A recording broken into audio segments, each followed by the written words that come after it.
Assalamualaikum warahmatullahi wabarakatuh. Saya sebagai moderator dari kelompok 7 yang akan membawakan materi mengenai kalimat pasif dalam bahasa Indonesia. Sebelumnya, perkenalkan nama saya Mia Sepiana dengan NIM 402210141 dan teman saya Lintang Margarita dengan NIM 402210131. Untuk yang pertama yaitu definisi kalimat pasif. Menurut KBBI, kalimat pasif adalah kalimat yang subjeknya merupakan tujuan dari perbuatan dalam predikat verbalnya. Kalimat pasif berasal dari kata dasar kalimat. Menurut Sukini 2010-9 mengemukakan pengertian kalimat pasif adalah kalimat yang subjeknya menjadi sasaran perbuatan yang dinyatakan dalam unsur predikat. Kalimat pasif adalah kalimat yang subjeknya dikenai pekerjaan atau tindakan. Nah, untuk ciri-ciri kalimat pasif. Yang pertama yaitu subjeknya berperan sebagai pelaku yang dikenai suatu perbuatan. Yang kedua yaitu kalimatnya tersusun dari rangkaian antara subjek, predikat, objek, dan diikuti keterangan sebagai pelengkap. Yang terakhir yaitu predikatnya berimbuhan di, ter, ke, an, dan ter-an. Nah, untuk jenis-jenis kalimat pasif dan contoh kalimat pasif dan analisisnya akan disampaikan oleh teman saya, Lintang Margarita. Yang keempat, ada jenis-jenis kalimat pasif. Yang pertama yaitu kalimat pasif transitif. Kalimat pasif transitif memiliki pola dasar objek, predikat, subjek atau objek, predikat, subjek, dan diikuti oleh keterangan. Contohnya, yang pertama yaitu baju kotor dicuci oleh ibu. Baju kotor merupakan objek, dicuci oleh merupakan predikat, dan subjeknya adalah ibu. Yang kedua, tembok kamar dicat oleh Mas Yanto pada siang hari. Tembok kamar merupakan objek dan predikatnya adalah dicat oleh, subjeknya yaitu Mas Yanto, dan keterangannya yaitu keterangan waktu pada siang hari. Yang kedua, ada kalimat pasif intransitif. Kalimat pasif intransitif yaitu kalimat yang predikatnya tidak memiliki objek, hanya terdiri dari subjek, predikat, atau subjek, predikat, dan diikuti oleh keterangan. Contohnya, ibu sedang memasak. Subjeknya merupakan ibu dan predikatnya yaitu sedang memasak. Yang kedua, ayah menebang pohon kemarin sore. Subjeknya merupakan ayah, menebang pohon ini adalah predikatnya, dan kemarin sore adalah keterangan waktu. Yang ketiga yaitu kalimat pasif tindakan. Kalimat ini menjelaskan tentang kondisi subjek. Predikat dalam kalimat ini menggunakan imbuhan ke, an, atau ter. Contohnya, yang pertama, permen itu tertelan oleh Ica, di mana kata telan yang mendapat imbuhan ter menjadi tertelan.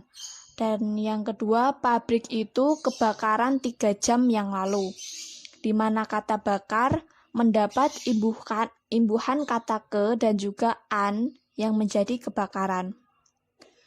Yang keempat yaitu kalimat pasif keadaan. Predikat dalam kalimat ini dijelaskan dengan imbuhan di, ter, ke, atau kata ganti. Contohnya, yang pertama, makanan itu dibuka oleh ibu agar tidak basi. Kata buka yang mendapat imbuhan kata di yang menjadi dibuka. Yang kedua, Rara terkejut saat dikageti oleh kakaknya. Contoh yang kedua ini sebenarnya mengandung 2 imbuhan. Yang pertama, ter dari kata kejut mendapat imbuhan ter menjadi terkejut, dan juga dikageti ini berawal dari kaget yang mendapat imbuhan di menjadi dikageti oleh kakaknya. Dan yang terakhir yaitu kami keluar saat jam pelajaran sudah selesai. Di kalimat yang terakhir ini adalah kata luar yang mendapat imbuhan ke menjadi keluar. Selanjutnya adalah contoh kalimat pasif. Beberapa contoh kalimat pasif antara lain: 1.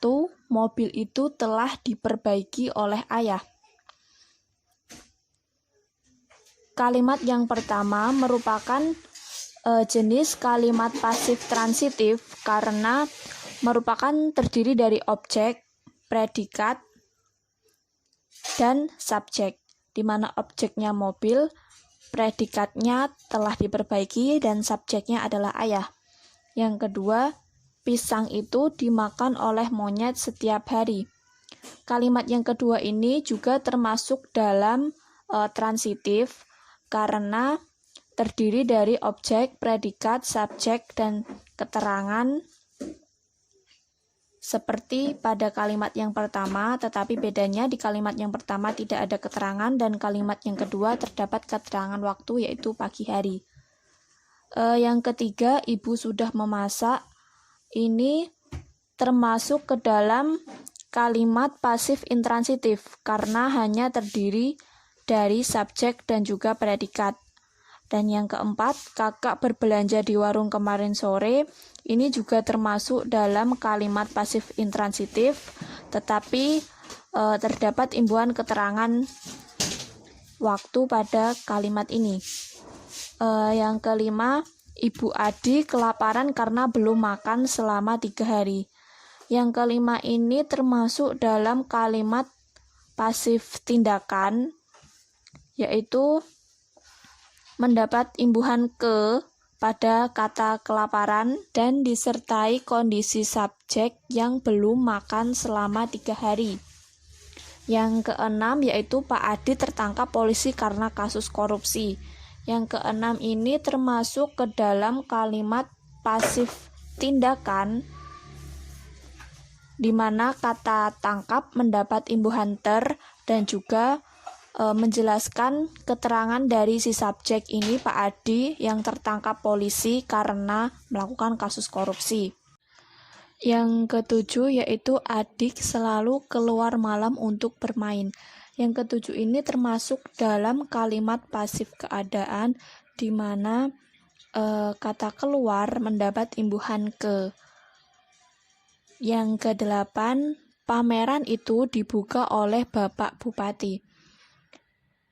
Kalimat yang kedelapan ini juga termasuk dalam contoh kalimat pasif keadaan, di mana kata dibuka yang berasal dari kata buka mendapat imbuhan kata di menjadi dibuka. Dan yang terakhir yaitu saya dan Rara selalu bermain bersama karena kami adalah sahabat sejati. Kalimat yang ke-9 ini termasuk dalam kalimat pasif keadaan karena di mana subjek yang awalnya saya dan Rara berubah menjadi kami, yaitu kata ganti.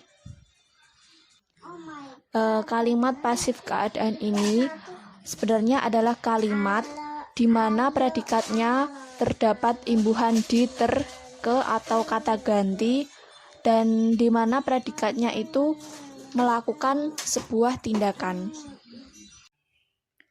Sekian presentasi yang dapat kami sampaikan. Apabila dalam penyampaian ada kurang dan lebihnya, kami mohon maaf yang sebesar-besarnya. Akhirul kalam. Wassalamualaikum warahmatullahi wabarakatuh.